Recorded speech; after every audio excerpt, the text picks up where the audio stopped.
Good morning, student. Today in chapter number 3, I will start late antiquity. This topic, late antiquity.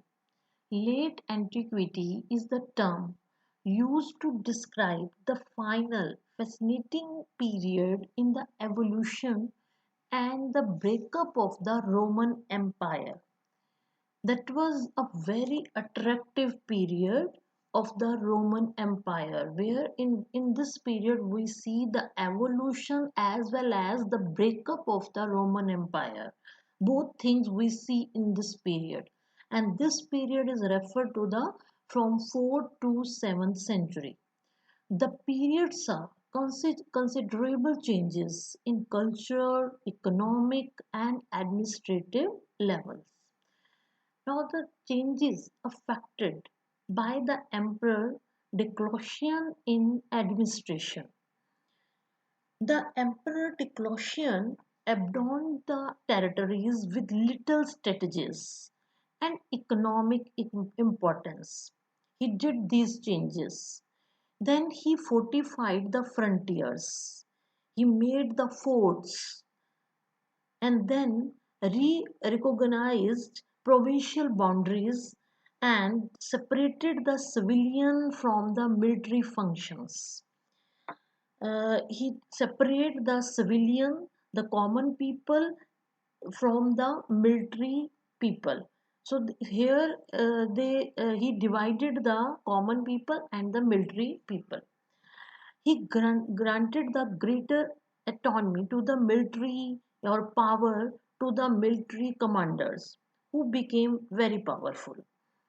Constantine consolidated some of these changes and added others of his own. This is the picture of the Diocletian.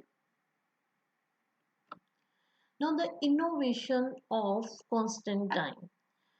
His chief innovation were in the monetary system. Monetary system in last video we already discussed, where he introduced a new denomination, the solidus, a coin of gold of 4.5 grams of pure gold. Then he founded the second innovation. He founded a second capital at the Constantinople, at the site of modern Istanbul in Turkey and previously called the Benjetan. He decided, the third innovation was, he decided to make Christianity as the official religion of the empire. Now we saw the changes in the economic life. Late at the time of the late antiquity, in this period from 4th to 7th century, in this period witnessed the considerable changes in the economic life. Firstly, again, the monetary stability and expanding population stimulated economic growth. We saw the monetary stability, and after that the population was also very expanded. This both things were the main cause of the economic growth. Then the archaeological record shows the investments in the rural establishment, including the industrial installations like the oil presses and glass factories, in newer technologies such as the screw presses and multiple water mills.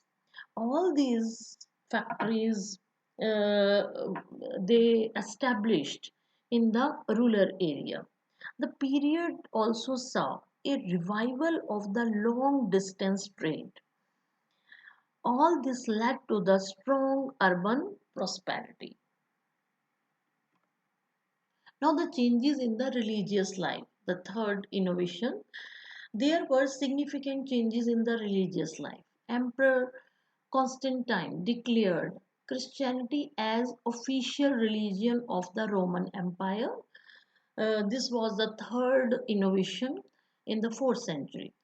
7th century was associated with the rise of Islam.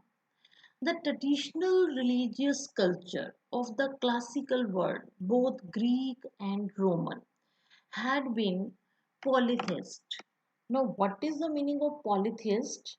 Polytheist means people, those who believe or worship more than one god. That one is called the polytheist.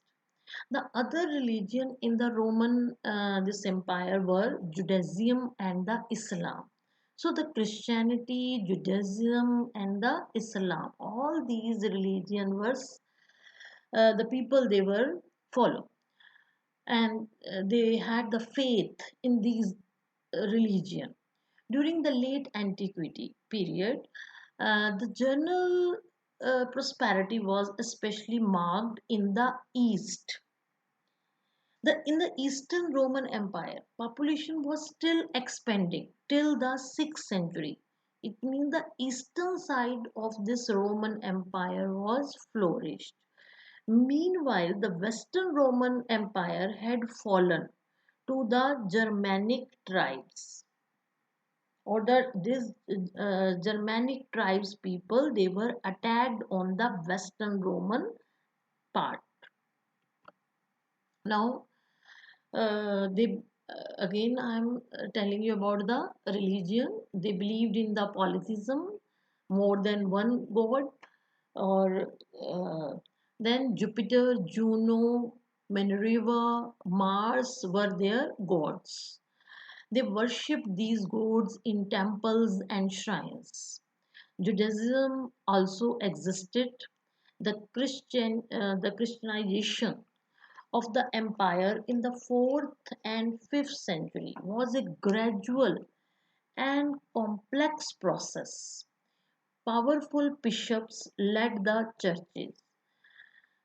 Christianization means the process by which Christianity spread among different groups of the population and became the very dominant religion on that time. Maybe the other religion were spreader, but the Christianity was the dominant religion on that time.